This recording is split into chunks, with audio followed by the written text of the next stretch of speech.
A U.S. Senator from Georgia, who is also a minister of a church that acts as a nonprofit landlords for tenants who are facing homelessness, has filed more than a dozen evictions. And I'm going to tell you why I have no problem with it. I'm Tony, and this is Real Estate Investing and Landlord News. All right, so I have an interesting topic for you today, and it's going over the case of this minister in Georgia who also happens to be a United States senator. And while he's facing this, Senate race that's upcoming here in November, all of a sudden there are the accusations put out there that, hey, his church is evicting these people who are facing homelessness, right? So, it's quite an interesting story. So his church is acting as this nonprofit housing provider, a landlord for these people who are facing homelessness, getting them into some sort of housing. And yet they are filing evictions on these people. And some people, they say, oh, well, that's wrong. This is morally incorrect and they shouldn't be doing this and blah, blah, blah, blah, blah, whatever, right? Now, I speak on behalf of landlords. Now, normally I don't try to even waste my time defending nonprofits because I'm a for-profit businessman, and I believe that landlord that doesn't act as, in the best interest financially will just go out of business. Okay, there's no way you can maintain you just can't keep up the landlord business unless you have a profit incentive. Okay, now, obviously, this church has run into a lot of issues with a lot of these tenants who aren't paying rent, who, are just not paying the little tiny amount of rent that they owe. I mean, the church is already supplementing their income and helping these people out a great deal. And then they, the little minuscule amount that they ask in return and they can't even pay that. That's pretty bad. Okay. But, now they're saying, hey, well, you shouldn't be able to evict these people. Well, how bad, how bad has it become? That's the real question. And I personally believe that even a nonprofit has to draw the line somewhere. Even the government, I read that I believe the New York City Housing Authority is one of the biggest evictors in the entire city. They have to draw the line somewhere. You cannot go on forever not paying rent. Even if you're a public housing provider, through the government, you cannot just allow these tenants to stay for free and tear your place up or whatever, okay? So before I get into the article, go ahead, hit the like, subscribe button, maybe leave a comment down below. Let me know what you think, okay? Do you think a church, as a nonprofit housing provider or a nonprofit landlord, do you believe that they should allow tenants to stay for free and never face eviction for non-payment of rent, even if their rent is minuscule, even if their rent is tiny? Or, it doesn't make sense to me, but maybe, maybe you have more compassion than me. Maybe my capitalist ways are leading me down the wrong path, or maybe I'm just thinking with common sense and you're not. But let me know your opinion in the comments. So let's get into this article. This article is coming from thefreebeacon.com, and it says, Warnock denies his church evicts tenants. 3 eviction notices were filed last week.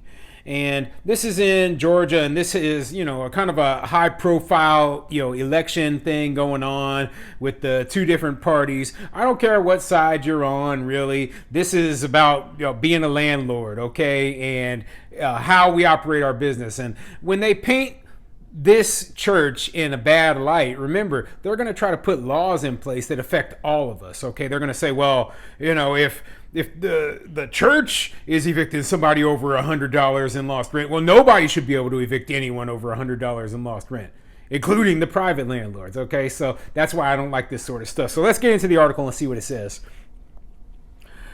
Georgia Democratic Senator Raphael Warnock forcefully denied the charge that his church is trying to evict chronically homeless tenants, telling Georgia voters on Friday that those are false charges in an attempt to sully Ebenezer Baptist Church. But just 2 days earlier, the apartment complex owned by his church filed eviction proceedings against 3 additional residents, with the goal of ousting tenants who owed as little as $115 in past due rent. Columbia Tower at MLK Village filed removal proceedings against 3 tenants on October 12th, one day after the Washington Free Beacon broke the news that the church-owned building had filed a dozen eviction lawsuits against residents of the building since the start of the pandemic. Residents told the Free Beacon that Columbia Residential, the building's administrators, has become more aggressive in its rent collection policies and sent out a notice in September saying it would no longer accept late fees and would start removal proceedings after 5 days of non-payment. So, from the sounds of it, right, this church actually has this property management company called Columbia Residential that is, actually handling the day-to-day operations, the rent collection, tenant placement, etc. for these buildings, okay? So this is a very common thing, okay? You have a church or a nonprofit who actually owns it, but they don't know how to manage the property, so they pass that on to a property management company. Okay, I am a real estate investor. I do know how to manage my properties. I still pay a property management company to handle my business because, it's a lot to ask to have this church doing that sort of thing. So I understand why they're doing that. Now, these property management companies, they have to be on the ball. They cannot say, hey, we are going to make exceptions here and there for this and that. And maybe they did in the past. They even mentioned here in the article that they've become more aggressive in its rent collection policies recently. Okay, so that tells you that, hey, how long did they get abused before they started changing things up?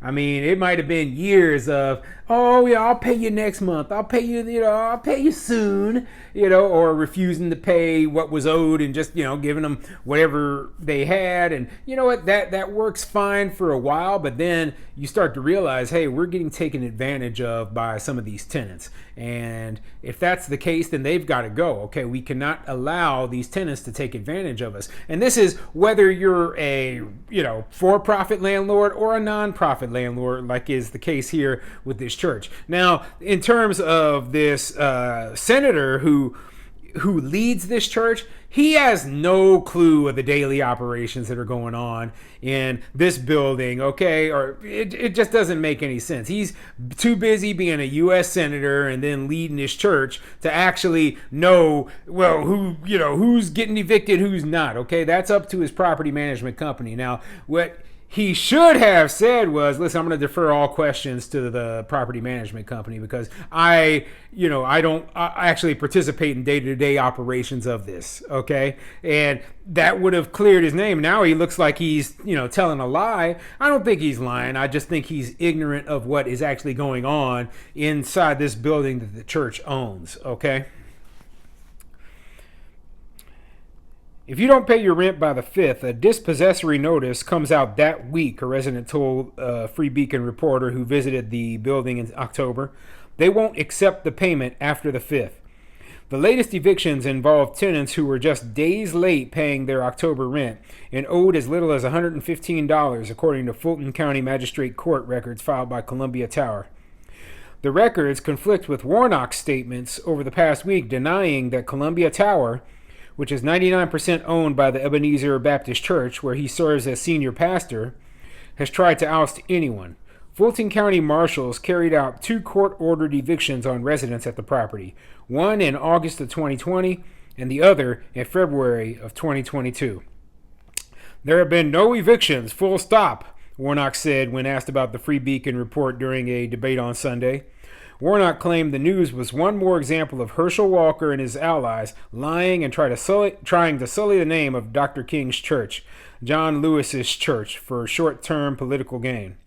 Well, listen, if you don't have any knowledge of what's going on in there, you should probably not talk about it, okay? Because they have the eviction records, and it looks like people actually did get evicted. Now, I got no problem with that, okay? And that's the difference between me and a lot of other people. I believe that, hey, if you're not paying your bills, you gotta go, okay? I'm not that nice guy who's gonna let you stay here forever, just racking up debt. Just, you know what? You're taking advantage of this church's generosity. This church didn't have to give you a place that was so inexpensive, in the first place. I truly doubt that you had a bad deal. This church is trying to transition help homeless people out by giving them extremely low cost transitionary housing, and you don't even pay them the little minuscule amount that they ask. Come on, you're abusing the program, you're abusing this church, and I don't know how long it went on or how many times it happened where you weren't paying your rent, but you've got to go. And that's why they put those new rules in place that said, hey, if you try to pay your late, pay past 5 days late, it's not going to happen. That's why they're having to file evictions immediately so that they hold the cards. They hold the power if they do that. Okay. That means that, hey, we have all the paperwork filed with the county. So if you don't pay us and, we don't get this settled immediately, well, you're out. You got to go. Okay. And that's why when you hear about private landlords and them not hesitating and them filing eviction as soon as possible, it's because we get taken advantage of by tenants who use our goodwill as a way to basically screw us over. Okay,